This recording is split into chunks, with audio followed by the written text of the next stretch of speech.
যে আমি বিখ্যাত সাহাবী হযরত বিলালের বংশধর। এই সামান্য সময়ের মধ্যে আপনারা আমাকে প্রচুর ভালোবাসা দিয়েছেন, যার জন্য আমি আপনাদের কাছে ঋণী হয়ে থাকব। যেহেতু আপনি আমাকে ভালোবাসেন, সেই জন্য আপনাদের সামনে পশ্চিমা বিশ্ব এবং তার পাঁচাটা মিডিয়ার উদ্দেশ্যে কিছু জরুরি কথা বলতে চাই। আপনারা আমার কথাগুলোকে শেষ পর্যন্ত মনোযোগ দিয়ে শুনবেন। হে পশ্চিমা বিশ্বের পাঁচাটা মিডিয়ারা, আমি তোমাদের সকলকে দেখেছি। আমি প্রতিটি মিথ্যার হিসাব রেখেছি, আমি প্রতিটি বিকৃতকে লিখে রেখেছি। আমি ইব্রাহিম ট্রাউরে, আজ আমি তোমাদের সত্যিকারের মুখোশকে উন্মোচন করে দেব। হ্যাঁ, তোমরা ঠিকই শুনেছ। আমি, যাকে তোমরা তরুণ সামরিক হান্টার লিডার বলো, যাকে তোমরা বিপজ্জনক উগ্রপন্থী হিসেবে চিহ্নিত করো, যাকে তোমরা পশ্চিমা বিরোধী স্বৈরচারী হিসেবে তুলে ধরো, সেই আমি তোমাদের এখন সম্পূর্ণ সত্য বলছি। আর এবার তোমরা মাইক্রোফোনকে বন্ধ করতে পারবে না, আর না তোমাদের ক্যামেরাকে সরাতে পারবে, আর না তোমাদের সম্পাদকরা এই ভাষণকে কাটতে পারবে, কারণ তোমরা যে বিশ্বে একচেটিয়া আধিপত্য করতে, তার আর কোনো অস্তিত্ব নেই। লক্ষ লক্ষ মানুষ এখন কথাগুলো মনোযোগ দিয়ে শুনবে, তোমাদের ফিল্টার ছাড়াই, তোমাদের বিকৃতির শিকার না হয়ে, তোমাদের মিথ্যার দ্বারা কলুষিত না হয়ে। আমার বয়স 34 বছর। আমার জীবনের প্রতিটি দিন আমি তোমাদের মিথ্যাচারের মধ্য দিয়ে বড় হয়েছি। ছোটবেলায় টেলিভিশনে আফ্রিকাকে দেখতাম, সবসময় একই ছবি, শিশুদের আশপাশে মাছি ঘুরছে, শুকানো জমি, অস্ত্র এবং মৃত্যু। আর এটাই হলো আফ্রিকা, যা তোমরা আমাদেরকে বলতে। আফ্রিকাকে এইভাবে দেখানো হতো, আর আমরা তা বিশ্বাসও করতাম। আমরা আমাদের নিজেদের জন্য লজ্জিত ছিলাম, আমরা আমাদের নিজেদের ভূমি, নিজেদের মানুষদের জন্য লজ্জিত ছিলাম। কিন্তু তারপর আমি বড় হলাম, আমি পড়েছি, আমি গবেষণা করেছি, আমি প্রশ্ন করেছি এবং বুঝতে পেরেছি যে তোমরা যে আফ্রিকা আমাদেরকে দেখিয়েছো তা বাস্তব নয়। তোমরা যে গল্প আমাদের শুনিয়েছো তা ছিল মিথ্যা। তোমরা আমাদের উপর যে ভাগ্য চাপিয়ে দিয়েছিলে, সেটি ছিল তোমাদেরই লেখা একটি চিত্রনাট্য স্বরূপ। বছরের পর বছর ধরে তোমরা আফ্রিকাকে কিভাবে চিত্রিত করেছো, কিভাবে দেখিয়েছো, এমনভাবে তোমাদের দর্শকদের সামনে বিক্রি করেছো যেন আমরা এমন প্রাণী যাদের সভ্যতার কোনো অংশই নেই, যেন আমরা সভ্যতার বাইরে থাকা অসভ্য প্রাণী, যেন আমরা এমন দুর্ভাগা যারা তোমাদের উদ্ধারের অপেক্ষায় রয়েছে। প্রতিদিন, প্রতি ঘন্টায়, প্রতি মিনিটে একই গল্প তোমাদের পর্দার স্ক্রিনে চলতেই থাকে। ক্ষুধা, যুদ্ধ, রোগ, দুর্নীতি, সন্ত্রাস, বিশৃঙ্খলা। আফ্রিকার নাম শুনলে শুধুমাত্র এই শব্দগুলোর নাম আসে। তোমাদের আফ্রিকার অভিধানে অন্য কোনো শব্দই নেই, কোনো আশা নেই, কোনো সফলতা নেই, কোনো উন্নয়ন নেই, কোনো প্রতিরোধ নেই, কোনো সম্মান নেই, কোনো গর্ব নেই, আর না কোনো বিজয় আছে। তাই আমি তোমাদের জিজ্ঞেস করতে চাইছি, new York Times, Washington post, guardian, তোমরা কি কখনো আফ্রিকার সাফল্যকে তোমাদের শিরোনামে করেছো? রুয়ান্ডা টেকনোলজি মিরাকেল নিয়ে তোমরা কতবার লিখেছো? তোমরা ইথিওপিয়ার রিফরেস্টেশন প্রজেক্ট নিয়ে কতবার দেখিয়েছো? তোমরা বোয়াতসনার ডেমোক্রেটিক সাফল্যের প্রশংসা কতবার করেছো? কেনিয়ার এন্টারপ্রেনিয়াল ইকোসিস্টেমের বর্ণনা তোমরা কয়বার দিয়েছো? না, দাওনি, কারণ এগুলো তোমাদের চিত্রনাট্যের সঙ্গে খাপ খায় না। তোমাদের আফ্রিকা কখনো সফল হতে পারে না। আর যদি এমনটি হয়, তাহলে তোমরা তোমাদের শোষণকে কিভাবে বৈধতা দেবে? যদি সাহায্যের প্রয়োজন না হয়, তাহলে তোমরা কিভাবে হস্তক্ষেপ করবে?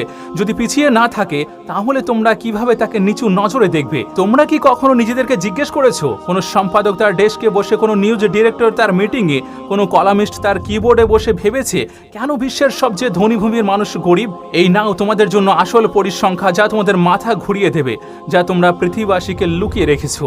আফ্রিকার কাছে রয়েছে 70% কোবাল্ট রিজার্ভ। তোমাদের সেলফোন, তোমাদের কম্পিউটার, তোমাদের ইলেকট্রিক গাড়ি কোবাল্ট ছাড়া চলবেই না। আশ্চর্যভাবে এই কোবাল্টগুলো কঙ্গো থেকে আসে, কিন্তু কঙ্গোর মানুষ সেলফোন পর্যন্ত কিনতে পারে না। আফ্রিকার কাছে 90% প্ল্যাটিনাম রিজার্ভ রয়েছে। Catalytic converter, electronic device, medical implements, সব কিছুর জন্য প্ল্যাটিনাম প্রয়োজন। এই প্ল্যাটিনাম দক্ষিণ আফ্রিকা থেকে আসে, কিন্তু দক্ষিণ আফ্রিকার মানুষ বেকারত্বের চাপে পিষ্ট। আফ্রিকা বিশ্বের 30% স্বর্ণ উৎপাদনের সরবরাহ করে। মালি, বুর্কিনা ফাসো, ঘানা, তানজানিয়া, আমাদের ভূমি থেকে নদীর স্রোতের মতো সোনা প্রবাহিত হয়, কিন্তু আমাদের মানুষের দারিদ্র্যে সাঁতার কাটে। আফ্রিকা বিশ্বের 65% হীরা উৎপাদন ও সরবরাহ করে। Botswana, Angola, Congo, Sierra লিওনেতে crore crore dollar মূল্যের হীরে উত্তোলন করা হয়, কিন্তু আমাদের খনি শ্রমিকরা দিনে $1 জীবনযাপন করে থাকে। আফ্রিকার কাছে রয়েছে বিশ্বের 35% ইউরেনিয়াম। নাইজার, নামিবিয়া, দক্ষিণ আফ্রিকা, পারমাণবিক বিদ্যুৎ কেন্দ্রগুলো আমাদের ইউরেনিয়ামেই চলে। প্যারিসের আলো জ্বলে আমাদের ইউরেনিয়ামে, কিন্তু আমাদের গ্রামগুলোতে বিদ্যুৎ নেই। আর আপনি এখনো জিজ্ঞেস করেন আফ্রিকা দরিদ্র কেন?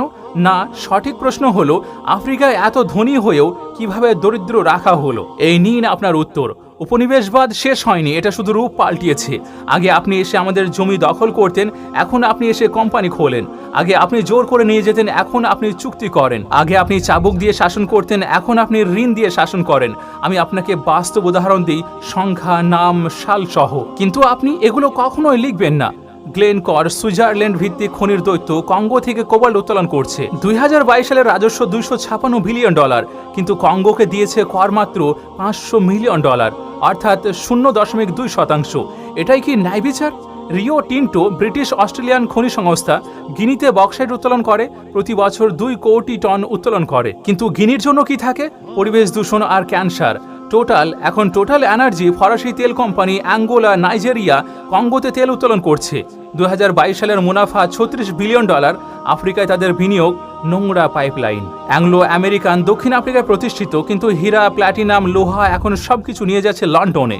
দক্ষিণ আফ্রিকায় রেখে গিয়েছে 6 মিলিয়ন বেকার খনি শ্রমিক, এবং এগুলো শুধু বরফের চূড়া। তবে অদৃশ্য জিনিসগুলো কি হবে? গোপন চুক্তি, অফশোর অ্যাকাউন্ট, ট্রান্সফার প্রাইসিং এর কৌশল। প্রতি বছর আফ্রিকা থেকে বেআইনিভাবে $88 বিলিয়ন চলে যায়। কি এসব লেখে?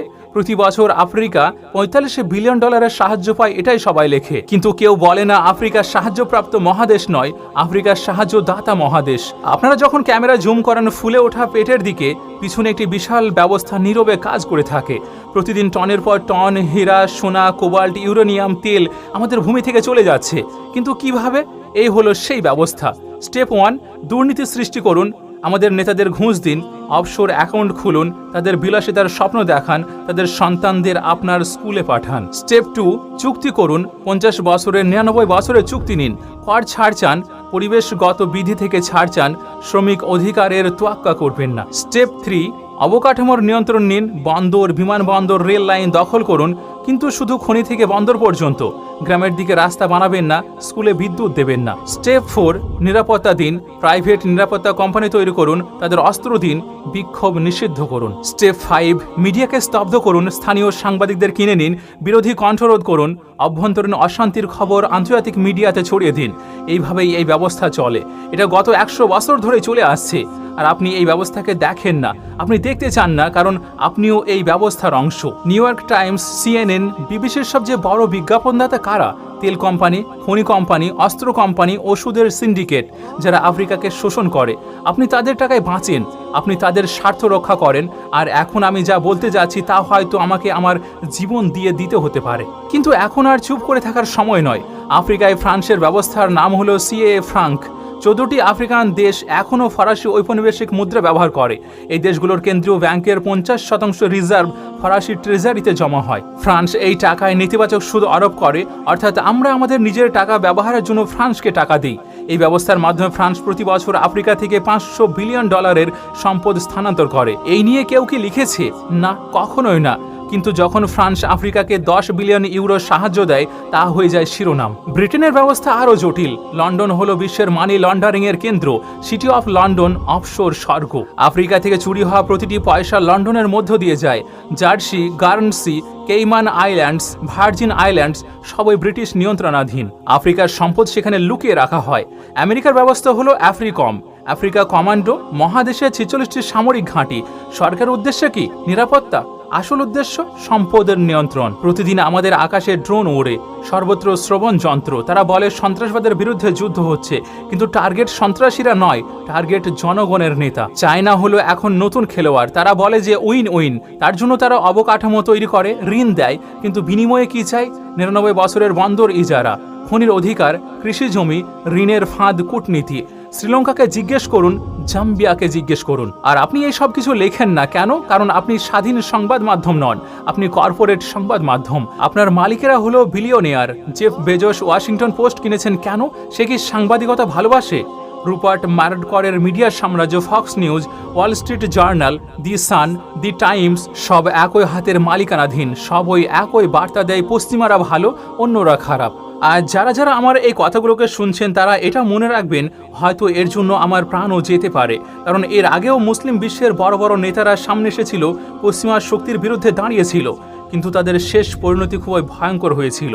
তাই আপনারা আমার জন্য দোয়া করবেন, আমি যেন আরও সামনের দিকে এগিয়ে যাই।